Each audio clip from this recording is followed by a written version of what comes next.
Welcome back. Now, science and innovation are, of course, essential to developing and scaling solutions to limit and adapt to climate change.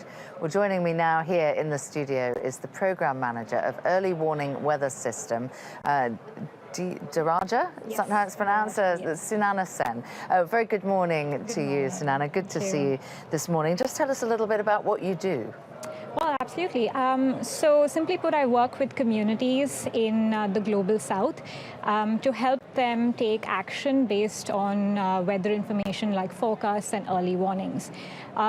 In the Global South, we work specifically with highly vulnerable communities like those who live in informal settlements or slums, as it's known in some parts of the world.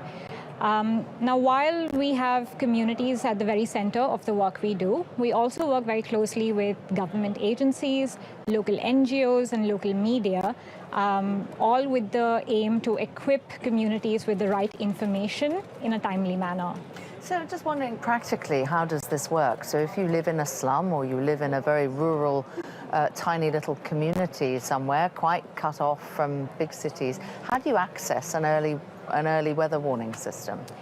Yes, that's a very important question. But let's take a step back and just first understand what an early warning system is. Simply put, early warning system is the process through which information on extreme weather events is communicated to the public.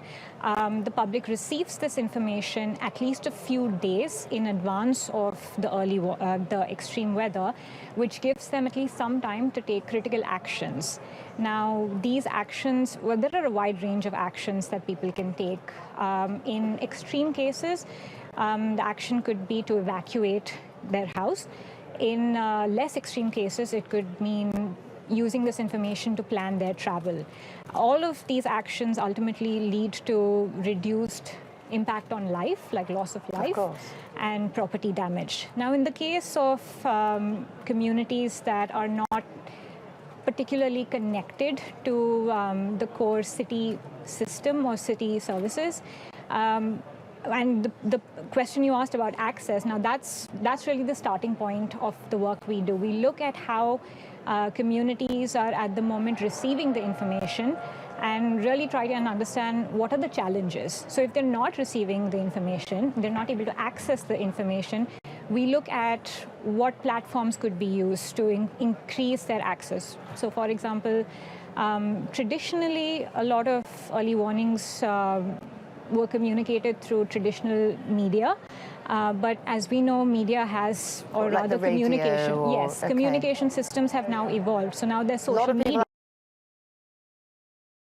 media and smartphone apps like WhatsApp play a huge role these days. So we look at all of these different options available and what is best suited for that community, what helps them access this information at the right time, in the right form as well. And early weather warnings, how are you in possession of information about what's happening with weather patterns that is more sophisticated than a normal weather report? Yes, so like you rightly said, there are a few different types of weather information that's available. On a regular basis, we get daily weather forecasts. For example, here in the UK, we are able to access daily weather through the UK Met Office app, for example. And then there are weekly forecasts available. There are seasonal forecasts available. So in countries like Africa and South Asia, where there's a set pattern of seasons, there are seasonal forecasts available. And finally, we have the early warning information. So the way we work with communities is to first and foremost get them onto the system right from the regular weather, like everyday weather information that's available, so that they get comfortable with the information, so that they get comfortable understanding what weather information is telling them, so that when it comes time to take action on extreme weather, they are better equipped to understand what an extreme weather warning is telling them to do.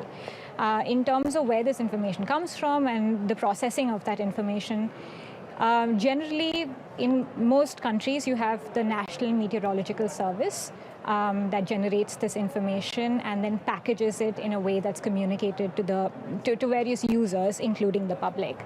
But in some countries, apart from the National Meteorological Services, you also have some private sector providers of weather information, like say weather.com or AccuWeather that many of us are familiar with. So there are multiple sources of weather information that's available, and different sources have different levels of capacity in providing long-term information as well as short-term information. But I guess it's very important. I mean, information is power, isn't it? Yes. But do the communities that you're talking about, do they have the resources to do something about it? Yeah, and that's the other part of the work we focus on. So one part is information, and like you said, information is power. So let's start with equipping people with the information they need. And then in tandem, we also have to look at building their capacity, providing them resources to take action. So for example, with the communities we work in, informal settlements, they're not in the best position to take any expensive action. Let's put it that way. But then certainly they have the capacity to take less expensive actions. For example, say in the case of heat waves, a simple action that a household can take is to paint their roof white with white paint, so that reflects the sunlight and cools the interior of the house by a few degrees. So there are a range of actions that people can take. In many countries, the city authority provides some sort of intervention in time for an extreme weather. But other than your governments, there are a lot of NGOs and community-based organizations who also provide these kind of resources. And do you see, I mean, the other aspect of today, I know we're talking a lot about science and innovation, and that's where you're coming from, but the other element to today is all about gender, and I'm just interested in your perspective on how all of these extreme weather events hit women. I mean, yeah, that has been a conversation that has been ongoing for a while, and it's gaining momentum as it rightly should, because extreme weather doesn't impact everybody the same way, particularly in the case of gender. And in the work that we've done in Africa, for instance, we found that a lot of household decisions are made by women. So we work closely with women to design these early warning systems.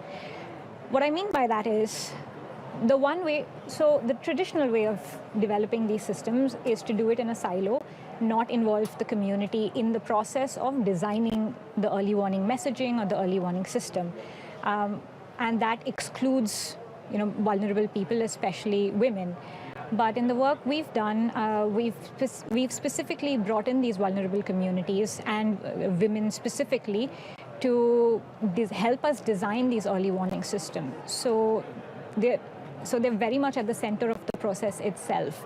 And all of their inputs go into developing a system that's inclusive and that helps women and other vulnerable groups that they take care of. Final question for you, Sunayana. What are you hoping personally? You've obviously come to COP26. What are you trying to get out of it? Really, in simple words, I want action to be taken. And I know it is a complex community and a complex situation. So there are some actions that can't be taken immediately, but there are a whole lot of actions that can be taken immediately.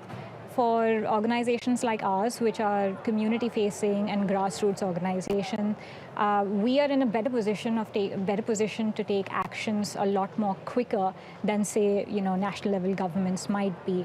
So really, we're here to learn from others, in more concrete terms, make partnerships and get funding to do the important work we're doing. Okay, all right. Well, I hope it turns out well for you, and appreciate you coming to tell us about your work here on Sky News. Thank you.